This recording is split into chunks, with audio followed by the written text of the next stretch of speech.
Movie की शुरुआत होते ही हम मार्क और लुटकर नाम के दो लोगों को देखते हैं जो केमिकल ट्रांसपोर्टर्स है और वो एक हार्मफुल केमिकल्स के ड्रम से भरे ट्रक को लेकर जा रहे थे।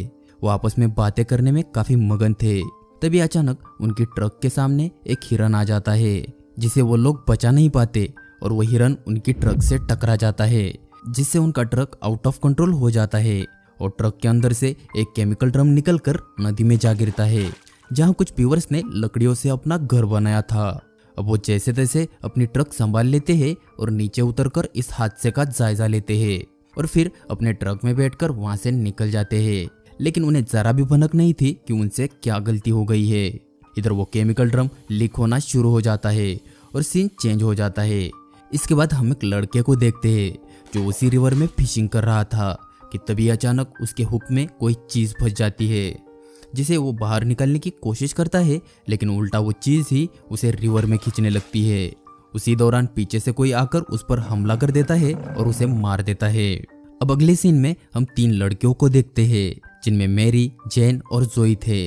हाल ही में उन्होंने अपना ग्रेजुएशन कंप्लीट किया था, इसलिए वो लोग वैकेशन पर मैरी के फार्म हाउस पर एंजॉय करने जा रहे थे। तभी रास्ते में उन्हें एक रिवर दिखती है और उसकी लोकेशन उन्हें काफी पसंद आती है। लेकिन अभी के लिए वो फार्म हाउस जाकर आराम करने का फैसला करते हैं और कुछ ही देर बाद वो लोग फार्म हाउस पहुंच जाते हैं जहां वो अपने पड़ोसियों से मिलकर अंदर चले जाते हैं। यहाँ वो लोग देखते हैं कि उनके मोबाइल पर सिग्नल नहीं था, यानी यहाँ से वो लोग बाहर कांटेक्ट नहीं कर सकते थे।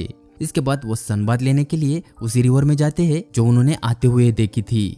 वहां जाके वो ऑयलिंग वगैरह करके चिल आउट करने लगते हैं। तभी उनकी नजर एक बीवर्स डैम पर पड़ती है जो नदी के पास ही था। वो वहां जाकर देखते हैं तब उन्हें वहां ग्रीन कलर के दाग मिलते हैं जो किसी बीवर के पैरों के निशान से छपे थे।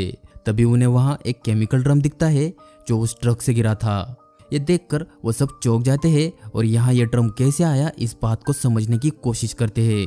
तभी वहां एक बड़ा सा भालू आ जाता है जिसे देखकर ये तीनों लड़कियां काफी डर जाती है। तभी एक हंटर वहां आ जाता है जो अपनी बंदूक से उस भालू को डराकर वहां से भगा देता है। वो लड़कियां उसे थैंक्स बोलकर वापस अपने फार्म हाउस चली जाती है।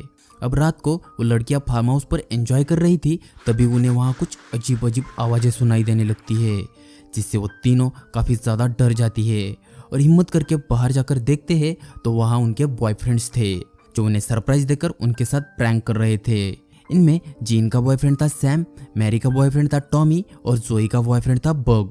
अब वो सभी मिलकर काफी एंजॉय करते हैं और कुछ देर बाद जीन कपड़े चेंज करने वॉशरूम जाती है। तब उसे वहां कुछ आवाज सुनाई देती है जिससे वो डर कर चेक करती है। तब एक बीवर उस पर हमला कर देता है और उसे काटने की कोशिश करता है, लेकिन जैसे तैसे वो बचकर सैम के पास जाती है और उसे सारी बात बताती है। तब सब लोग मिलकर वॉशरूम जाते हैं और देखते हैं कि ये बीवर काफी अजीब और खतरनाक है। दरअसल ये बीवर उस केमिकल रिएक्शन से बदलकर ज़ॉम्बीवर बन गया था। अब वो ज़ॉम्बीवर उन पर भी अटैक कर देता है, लेकिन वो लोग मिलकर उसे एक बैट से कुचलकर मार देते हैं। इसके बाद टॉमी उस मरे हुए बीवर को एक बैग में डालकर बाहर रख देता है। अब अगली सुबह वो लोग फिर से उसी रिवर पर चिल आउट करने निकलते हैं, लेकिन तभी वो देखते हैं कि जिस बीवर को उन्होंने मारकर बाहर रखा था वो अब वहां नहीं है। लेकिन वो लोग इस बात को नजरअंदाज करके रिवर की तरफ निकल पड़ते हैं। वहां पहुंचकर सभी लोग नदी में उतर जाते हैं और एंजॉय करने लगते हैं। लेकिन रात वाले इंसिडेंट से जैन काफी डिस्टर्ब थी, इसलिए वो किनारे पर बैठकर ही उन लोगों को देखती है। अब कुछ देर बाद बग के पैरों में कुछ हलचल होती है और वो इस बात को भी मजाक में लेता है, लेकिन तभी वो चीज उसे पानी के अंदर खींच लेती है और उसके पैर को काटकर अलग कर देती है, जिससे वो सभी डरकर पानी के बाहर आते हैं। अब वो देखते हैं कि उन ज़ॉम्बीवर्स ने उन्हें चारों तरफ से घेर रखा था। ये देखकर जीन बहुत डर जाती है और भागकर फार्म हाउस जाती है और हेल्प के लिए किसी को कॉल करने लगती है, लेकिन तभी एक ज़ॉम्बीवर वहां आकर उसके पैर को काट लेता है। इसके बाद जेन किसी तरह उसे मारकर वहां से भाग जाती है। इधर टॉमी उनके डॉग को उठाकर रिवर में फेंकता है, जिससे सारे ज़ॉम्बीवर्स उस डॉग के पीछे पड़ जाते हैं और उसे पकड़कर मार देते हैं। तभी मौका देखकर ये सभी उस रिवर से बाहर आ जाते हैं और अपने फार्म हाउस आ जाते हैं। अब वो सभी काफी डरे हुए थे। वो इनसे बचने का तरीका सोच ही रहे थे कि तभी उन्हें बाहर से कुछ डरावनी आवाज सुनाई देती है। इसलिए वो बाहर जाकर देखते हैं कि उनके दरवाजे पर काफी सारे ज़ॉम्बीवर्स उन पर हमला करने के लिए बेताब थे। ये देखकर वो डर जाते हैं और अंदर आकर पूरे घर के खिड़कियों और दरवाजों को लॉक करने का फैसला करते हैं ताकि कोई भी व्यूअर अंदर ना आ सके। लेकिन इधर बग की हालत भी काफी खराब हो गई थी, इसलिए उनमें से कुछ लोग उसे हॉस्पिटल ले जाकर यहाँ मदद लाने का फैसला करते हैं और जोई और टॉमी बग को लेकर हॉस्पिटल के लिए निकल पड़ते हैं। इधर ये सब घर को लॉक करना शुरू कर देते हैं, तभी अचानक एक ज़ॉम्बी खिड़की से अंदर आने की कोशिश करता है, लेकिन किसी तरह जेन एक चाकू से हमला करके उसे मार देती है। इधर जोई और टॉमी आगे बढ़ रहे थे, लेकिन वो देखते हैं कि आगे रास्ता बंद था, इसलिए टॉमी कार से उतरकर कोई और रास्ता ढूंढने लगता है। तभी कार में जोई उसकी चीख सुनती है, इसलिए वो जल्दी से बाहर आकर देखती है तो टॉमी एक पेड़ के गिरने की वजह से मारा गया था। तभी एक ज़ॉम्बीवर उस पर भी हमला कर देता है, लेकिन उसी वक्त वो हंटर उस बीवर को शूट करके जोई को बचा लेता है। ये वही हंटर है जिसने पहले इन्हें भालू से बचाया था। अब वो हंटर बग और जोई को बचाकर वहां से उसके घर ले जाने लगता है। इधर मैरी अपने रूम में रेस्ट कर रही थी, तभी जेन वहां आकर उसे सेड्यूस करने लगती है, लेकिन तभी अचानक वो एक बीवर में बदलने लगती है और उसके नाखून बड़े और नुकीले हो जाते हैं और उसके दांत टूट कर गिरने लगते हैं, जिससे उसकी सलाइवा मैरी के मुंह में गिरती है। अब वो मैरी पर हमला करने ही वाली थी कि सैम वहां आकर अपनी ही गर्लफ्रेंड जेन को बेसबॉल बैट से मारकर उसको अधमरा कर देता है और मैरी बच जाती है।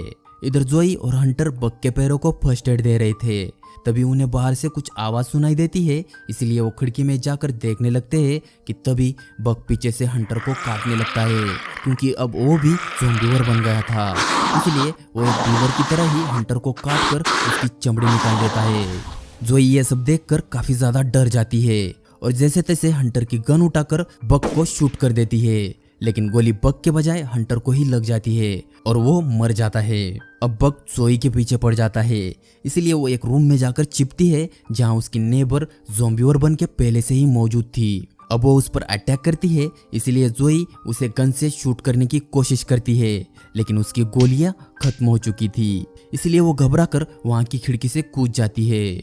इधर सैम और मैरी इस घर से निकलने का सोच ही रहे थे कि मैरी को सैम पर भी शक हो जाता है और वो उसे अपने कपड़े उतारने को कहती है, जिससे उसे पता चल सके कि वो सेफ है। इसीलिए सैम अपने कपड़े उतारता है, जिससे वो दोनों बहक जाते हैं और उसी वक्त एक दूसरे के करीब आते हैं। लेकिन तभी अचानक जेन, जो कि ज़ॉम्बीवर बन गई थी, वो एक बीवर की तरह ही घर के फ्लोर को तोड़कर उनके पास आती है और सैम को काट लेती है, जिसे देखकर मैरी बहुत ज्यादा डर जाती है और वहां से भागने लगती है। लेकिन तभी एक ज़ॉम्बीवर की वजह से उनके पूरे घर में आग लग जाती है, इसलिए मैरी उस घर में फंस जाती है। तभी जोई एक कार से दरवाजा तोड़कर अंदर आती है और मैरी और जोई वहां से निकल जाते हैं। अब कुछ दूर जाने के बाद उन्हें वो रास्ता बंद मिलता है, इसलिए वो दोनों कार से उतरकर पैदल चलने लगते हैं। तभी मैरी देखती है कि जोई की बॉडी पर काफी सारे निशान हैं, इसलिए वो उस पर गन तान देती है, क्योंकि उसे लग रहा था कि अब वो भी ज़ॉम्बी बन जाएगी। इसलिए जोई उसे अपनी सफाई देने लगती है। तभी अचानक मैरी ही ज़ॉम्बीवर में बदलने लगती है। मतलब यह था कि मैरी ही इन्फेक्टेड थी, क्योंकि जेन के बदलते वक्त उसकी सलाइवा उसके मुंह में गिरी थी। अब उसे ज़ॉम्बीवर में बदलता देख जोई उसके सिर में कुल्हाड़ी से वार करके उसे मार देती है। अब आगे जोई अकेली ही वहां से पैदल निकलती है और कुछ दूर चलने के बाद उसे एक ट्रक आता दिखाई देता है, इसलिए वो खुश होकर उनसे मदद मांगने लगती है। लेकिन वो ट्रक मार्क और लुटकर का ही था, जिन्हें हमने मूवी के स्टार्टिंग में देखा था, और आदत के अनुसार वो अपनी बातों में मगन थे, इसलिए जोई का भी वही हाल होता है जो उस हिरन का हुआ था। और यहीं पर यह मूवी खत्म हो जाती है।